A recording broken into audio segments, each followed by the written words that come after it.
Welcome back to my film and TV channel. You're all staying safe and well. We're going to Netflix today for this one. Yes, A Widow's Game, this is called. In Spanish, La Viuda Negra. Or something like that. I've probably got that totally wrong, but my apologies if I have. 122 minutes, so just over 2 hours, which is usually quite long for a film. But yeah, in this sort of format, it worked for me. It's like it could have been a 3-episode mini-series or a couple of episode mini-series. And it's a Spanish crime drama directed by Carlos Sadiz, based on the so-called crime of Portray. The film is based on this crime that occurred in Spain in 2017, so it's fairly recent, which may have led to certain things happening with this film. This stars Carmel Machi, Ivana Piquero, Tristan Loa, Joel Sanchez and Alex Gadia, Pablo Molinero. Yes, not overly familiar faces to me. If you watch Spanish TV and films, you might have more of an idea. And what's it about? Well, in August 2017, a dead body is found in a parking lot in Valencia with several stab wounds. Everything uncovered from then on points to a crime of passion. Of course it does. The victim is Arturo Ferrer Puig, who's been married to a sweet young woman named Marge for under a year. As veteran homicide detective Eva pursues the case. She's a good character, actually, Eva, yes. She slowly realised she's not exactly... Yes, she's not exactly Vera, but she probably, and she, I believe at the end of the film it says she's gone back on the beat as well, which is quite unusual. Anyway, it's only a character. It's only an actor playing a character, so I have seen pictures of the real Eva, but yeah, perhaps we should do a series called Eva, shouldn't we? Like Vera, Eva. Yeah, she slowly realises Madge's story just doesn't add up. No, well, obviously it doesn't, does it? But we'll see. Yeah, I thought the cops in this were like a good team, and there's a little tribute actually to a guy who was killed in action during this. We only see a little brief glimpse of the links to that. There's no link to the story as such in this, but. So there's a little bit of poignancy there as well. But generally the cops in this seem to get on with each other. Even the guy who took over from the guy who was killed in action, even the they don't look down on him. They just treat him with respect, as you'd expect. I do like the switches that take a look at certain key characters in this. It's not original, of course it's not, and this is why it got more of an episodic feel to it. But it's nice to have a simple, straightforward murder mystery, and that's what it is to follow.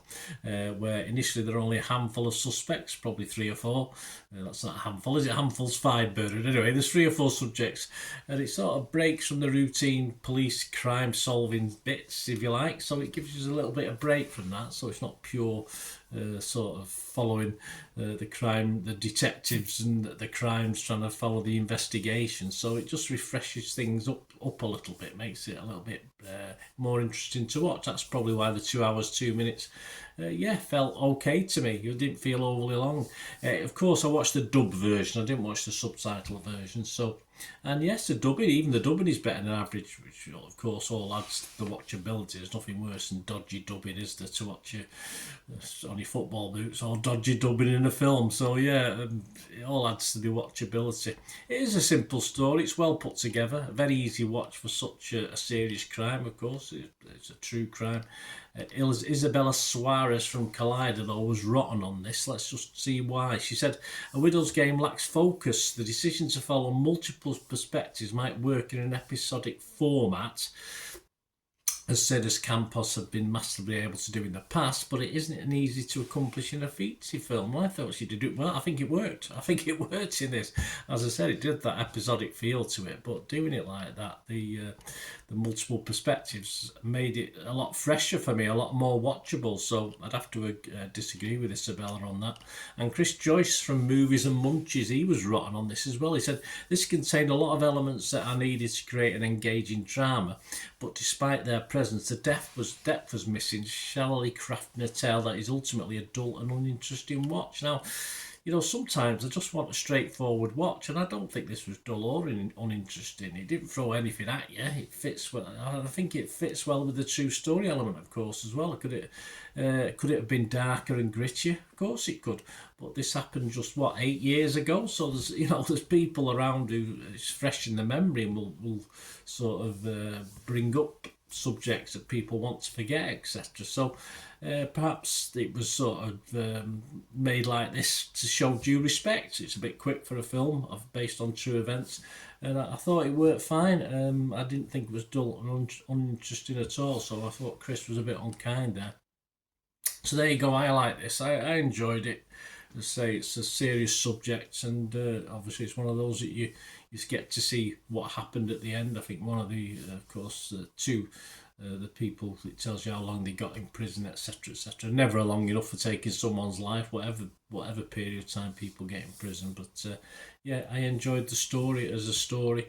I'm very, very sad for the families, and of course, my wishes go out to all those people involved. Right, score-wise, Internet Movie Database, 6.2. I think that's fine. That's all right. Just over 1,300 scores and reviews, so that's okay by me, 6.2. I'm going to be fresh on Rotten Tomatoes, and I was positive on Metacritic, and I'm going to give this a very watchable 6.5. As I said, not perfect. A lot of people want a little bit more out of it. I say a bit more grit, a bit more darkness in it, because it's, I say, for the subject matter. You know, there's no sort of gratuitous looking at dead bodies or anything like that in this. It's pretty straightforward, and I think it has paid due respect, even though it is a little bit quicker than I would have perhaps thought for these sort of things, to the families involved.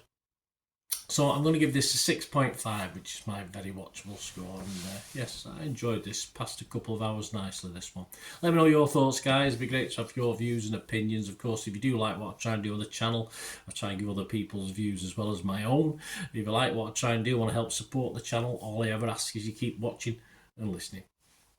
To help me out, guys, if you watch the ads, if the ads on this YouTube ads, that helps in a very little way, but it all helps. It all, you know, watch the pennies and pounds look after themselves, they say, don't they? Or the pennies or the 10p's look after themselves. But if you watch the ads or follow the links on the ads as well, that's always a nice way to support the channel. If you sort of hang on for it, I've done that. I watched other people's and followed the ads, just something I fancied, which does happen from time to time. Of course, you can support me by pushing that subscribe button as mentioned earlier, and that of course pressing the button so you know when these vlogs are coming out. And of course I'm always interested in your opinions, and of course if you can give us a like, that'd be wonderful as well. So thanks for watching, guys. Hopefully I'll join you very, very soon with something else. Until we meet again, I'll never ask one thing, don't I? Please stay safe, everyone. Bye for now.